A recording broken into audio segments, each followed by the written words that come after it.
huwa, hum, anta, antum, ana, nahnu. Huwa, hum, anta, antum, ana, nahnu. Do you agree with me that there is no need to do translation now? No. So think about it and listen one last time. Huwa, hum, anta, antum, ana, nahnu. Brother David, even though we may be able to read that, but the word huwa or whom is also new to us like you. You might not be able to read them, but as far as understanding is, it's said we are in the same boat. Okay, let me clarify. Thank you. If you, David, if you're able to repeat what everybody else is repeating, you're not missing out on anything. This course has been designed with multiple learning aspects. So, if you can't read the Arabic script, the shaitan is working on you. He's telling you that's the most important thing. Well, let me tell him something. It's not going to work because you're going to defeat him, inshallah. Thank you, Brother Yasin. So all the words that we see in the Quran or in Arabic are going to be one of three. They are either going to be nouns, verbs, or letters. Alhamdulillah. You know, in English, there are many articles of language. In Arabic, just three. Noun, verb, and letter. What's a noun? Noun is a name of a place, animal, or thing. Remember that again? Yeah.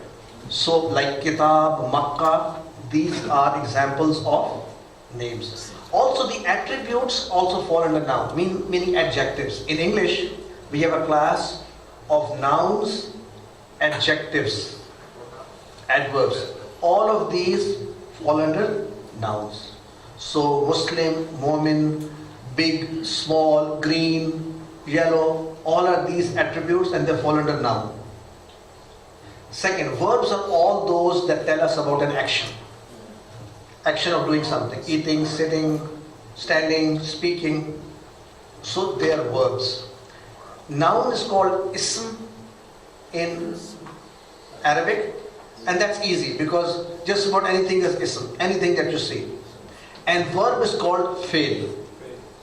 Obviously, verb is the one that you need to practice on. That's why in English fail is fail.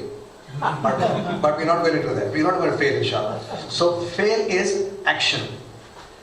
And what's the third? Letter, we call it harf. In order to remember what harf is, it's very easy. If you know what's noun and what's verb, so whatever is not a noun or a verb is a letter. Easy. But typically these letters or harf are the small bits. Bi, li, min, fi, inna. Some of these we have seen already. Have you seen bi? Yeah. Where did you see bi? Bismillah. Billahi, Bismillah. Li, where did you see li? Lillahi. Lillahi. And min, did you see min? Min is shaitan. And fi, we have heard, most of us know fi. Fi sabilillah. With dunya, we all know very well, mashallah. But there's fil akhirah as well. Inshallah, coming very soon. So noun, verb and letter. We shall see this slide over and over again. Kitabun, a book. See this sign up top? It has a sound of noon, like un. So kitabun is because of these two double actions. If I add al to any noun, what does it do? It makes it definite. So it's not a book, but becomes the book. And also when you add al, the noon sound goes away and is replaced by a single sound. So it's al-kitabu. So it cannot be al-kitabun. No, either you have the bun sound or you have the al sound. You can't have them together. So al-kitabu would mean the book.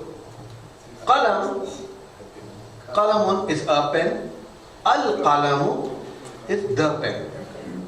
So this is simple alif lam. We add and make it definite or proper noun. Another way of saying it, this is common noun and this one is proper noun.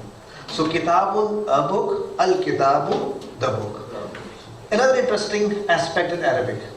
These un sounds are three. One is called kitabun, the other is kitabin, and third is kitaban. So, can anybody tell me the difference in meaning between kitabun, kitaban, or kitabin? Singular? No, they're all singular, All singular. and I'll make it easy for you. They all have the same meaning. That means in Arabic, you can pronounce the word in three ways: kitabun, kitabin, and kitaban, and they all have the same meaning. So the question arises: then why do you have three? Because in different places we will use them, and of course we have to learn something else as well as we move along. But for now, the meaning doesn't change, the place changes how we use it. Okay? So kitabun, kitaban, kitabin all mean a book, and al-kitabu, al-kitaba, and al-kitabi just means same, the book, the book, the book. So these sounds at the end have a very important role, but not for us right now. Meaning wise, they're all the same. Yes, go ahead. Is this to do with how they join up with the word following? Slightly, but also in terms of how you use it. We're going to study that later. But for now, when you see the word, you should not be worried about a different meaning. They have the same different meaning. This same thing is kitabun, kitaban, kitabin. If I place it on the table, maybe it's kitabun. If I place it on the chair, maybe it's kitabin. But kitab remains kitab. Its usage can change, and we will learn that how we use the three forms later, inshallah. Same with Muslimun, al-Muslimu. The concept clear? And the sounds are, the an and un are above the line, and the in is below the line. Okay. So let's see, Muslimun and al-Muslimu. Repeat with me. Muslimun, al-Muslimu. Mu'minun, al-Mu'minu. Salihun, as-Salihu. Kafirun, al-Kafiru. Mushrikun, al-Mushriku. Munafiqun, al-Munafiqu. The meaning of Muslim is the one who submits to the will of Allah subhanahu wa ta'ala is a Muslim. Mu'min, the one who believes in Allah, has iman, is mu'min. Salihun, one who is righteous, is salihun. Kafirun, one who disbelieves, is kafirun. Mushrikun, one who associates partners with Allah subhanahu wa ta'ala. Munafiqun, hypocrite, one who says one thing and does another.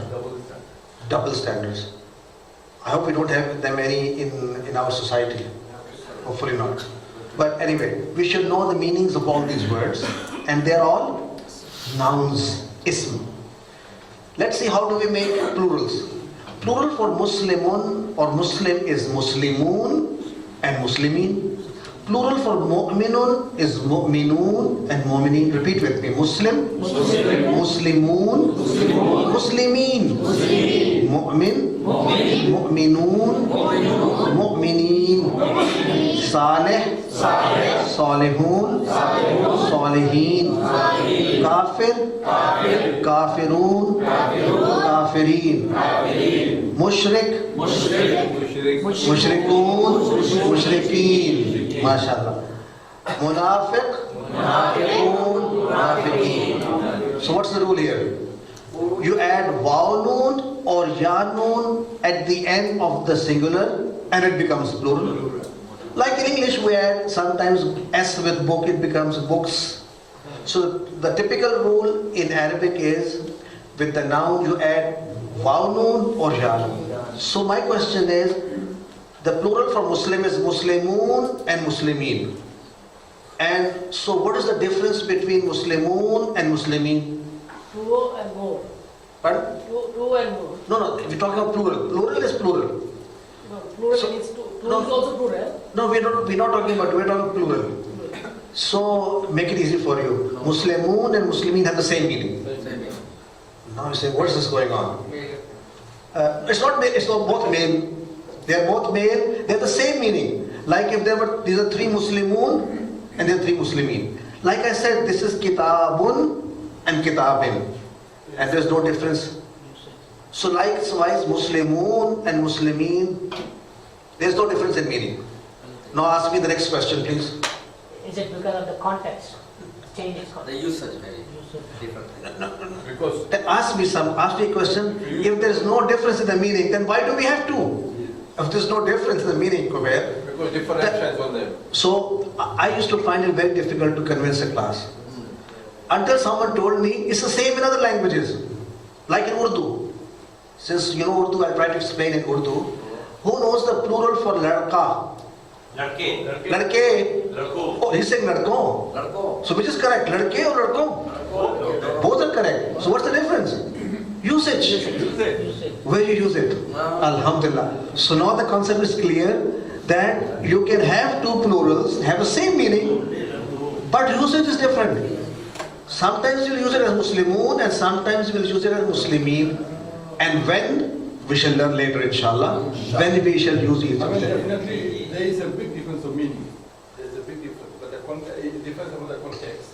But Sheikh will cover later on, inshallah. We will see, we're going like this. We are at scratch zero. We have to go here. Okay?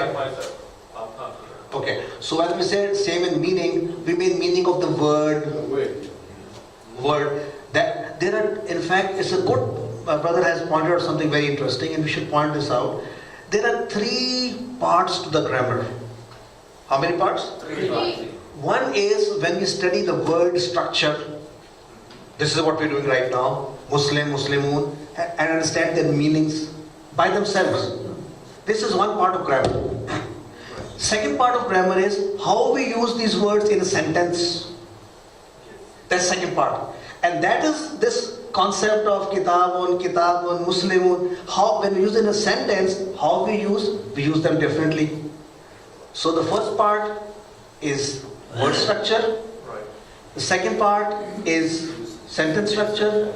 So there are rules for word structure. There's rules for sentence structure. And the third part is break the rules. Break the rules. That means the highest form is, rules are just for understanding.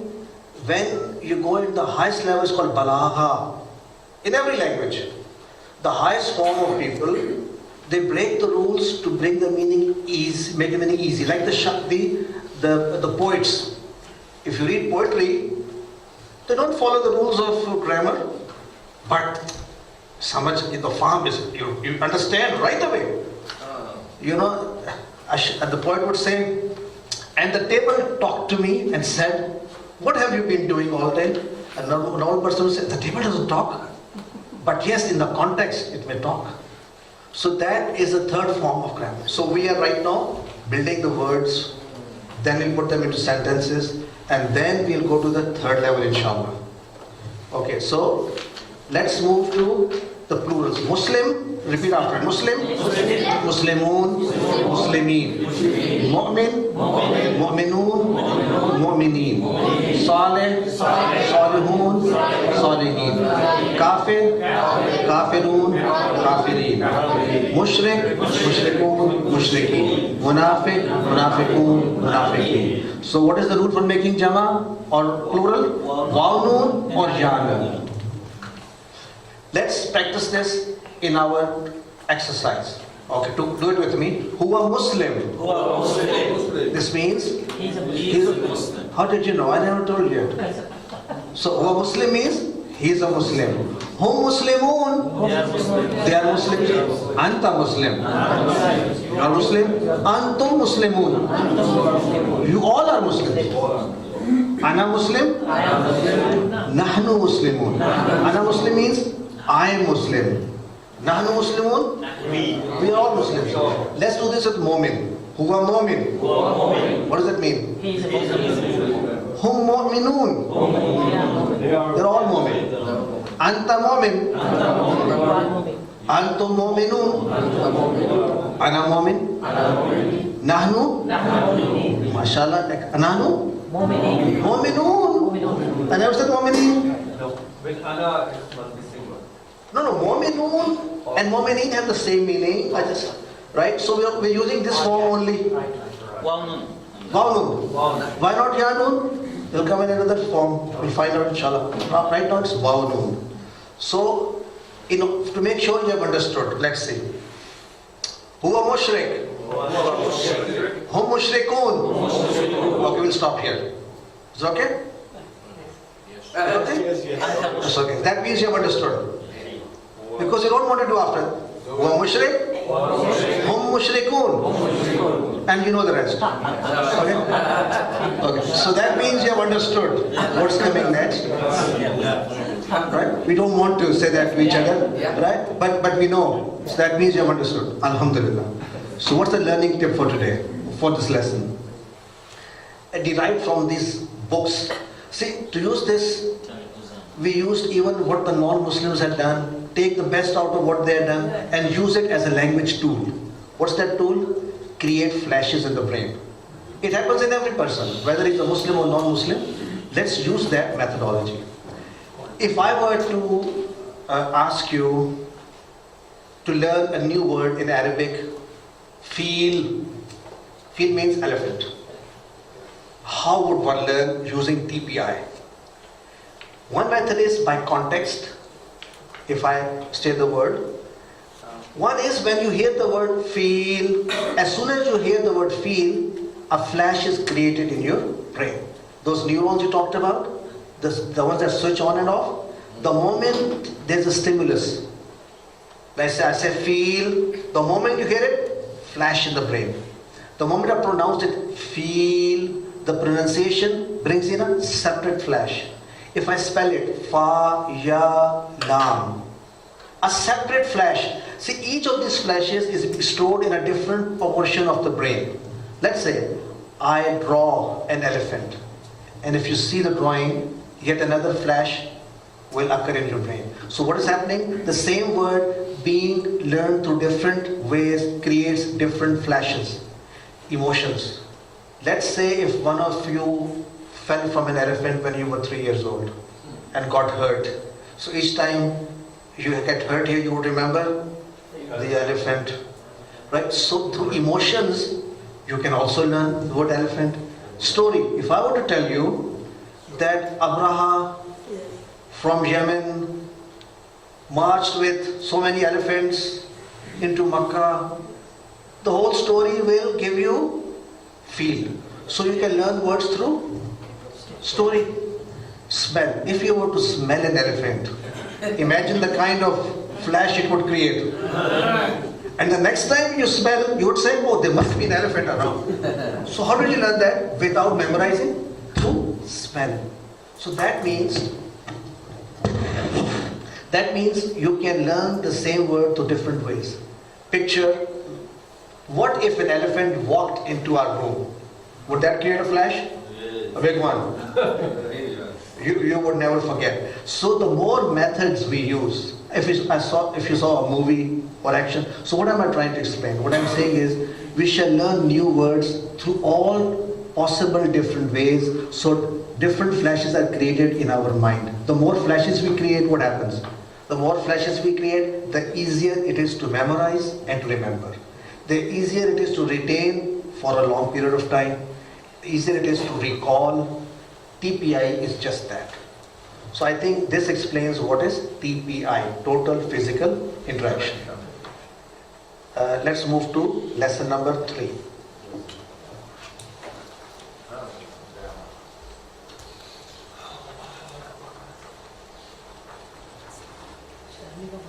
Last one was doing brainstorming, no? So lesson 3, we start with this ayah.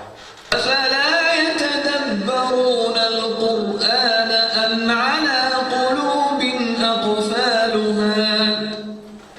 So do they not ponder over the Quran, or are their hearts sealed, or upon their hearts there are locks? First get the translation right. Do they not ponder, reflect upon the Quran? Do they not? Or else, are their hearts sealed or locked? It means that if they do not ponder over the verses of the Quran, it means their hearts are locked. Does it not bring a shiver? What Allah subhanahu wa ta'ala is telling us, that in order to break those locks and get hidayah into our hearts, we need to do tadabbur. Can we do that without understanding? No. No. So this ayah reminds us that we need to understand Quran to be able to do tadabbur and then to be able to unlock the kufl, the locks of our hearts so hidayah can come in. If our hearts are locked, we will be devoid of the hidayah. So in this lesson, Surah Al-Fatiha, verses 4 and 5, some more grammar and educational tip. So let's start with these ayat. Bismillah. أعوذ بالله من الشيطان الرجيم بسم الله الرحمن الرحيم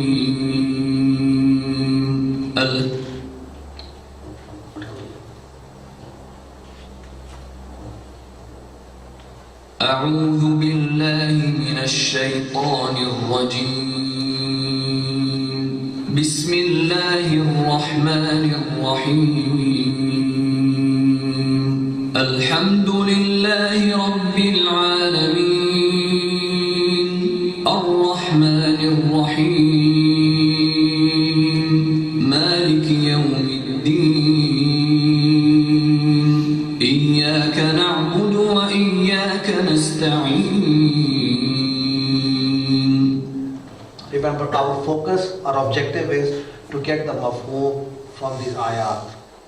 In order to do that, we must understand the overall structure, what is happening. Like I said, wherever you hear Arabic or Quran, there are only three possible ways of understanding. Either we are talking about someone, or talking to someone, or we ourselves are talking. So in Salah, when we are reciting Surah Al-Fatiha, and even though I challenge you, you might know the translation by heart. Do you know at which stage we are talking about someone? At which stage are we talking to someone? And at which stage are we talking?